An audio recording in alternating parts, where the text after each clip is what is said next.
জলবায়ু আন্দোলনে বিশ্বব্যাপী পরিচিত মুখ সুইডেনের গ্রেটা থুনবার্গ। ইসরায়েল থেকে মুক্ত হয়ে 10 জুন প্যারিসের চার্লস ডি গল বিমানবন্দরে পৌঁছান তিনি।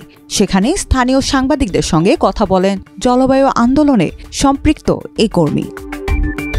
22 বছর বয়সী গ্রেটা জানান, নৌকায় ফিলিস্তিনিদের জন্য ত্রাণ নিয়ে গাজায় যাচ্ছিলাম, কিন্তু গন্তব্যে পৌঁছানোর আগে ইসরায়েলি নৌবাহিনী আমাদের আটক করে, এরপর ইসরায়েলে নিয়ে যায়। তিনি বলেন, আমরা কোনো আইন ভঙ্গ করিনি, অথচ ইসরায়েলি কর্তৃপক্ষ আমাকে একটি নথিতে সই করতে বলে, যেখানে লেখা ছিল আমি অবৈধভাবে দেশে প্রবেশ করেছি। আমি তাতে সই করিনি। তিনি বলেন, এটা খুব ক্লান্তিকর অভিজ্ঞতা ছিল।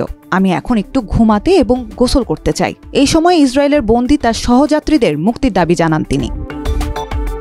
গাজা মিশন ইস্যুতে গ্রেটা জানান, এটা কোনো প্রচার নয়। আগের জাহাজের হামলার পর আমরা নতুন ও বড় নৌকায় করে সাহায্য পাঠানোর চেষ্টা করেছিলাম, কিন্তু সেটাও থামিয়ে দেয়া হলো।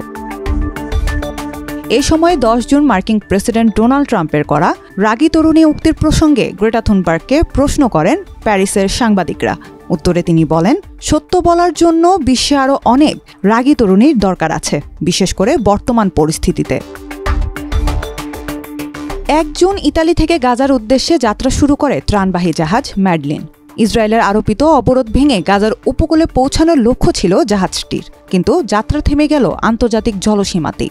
গত 9 জুন ভোররাতে গাজার উপকূল থেকে প্রায় 185 কিলোমিটার দূরে জাহাজটি থামিয়ে দেয় ইসরায়েলি নৌবাহিনী। আটক করা হয় জাহাজে থাকা 12 জন মানবাধিকার কর্মীকে।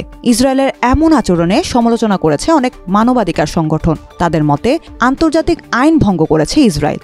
সামাজিক যোগাযোগ মাধ্যমেও এই ঘটনায় নিন্দা ও প্রতিবাদ জানাচ্ছেন অনেকেই।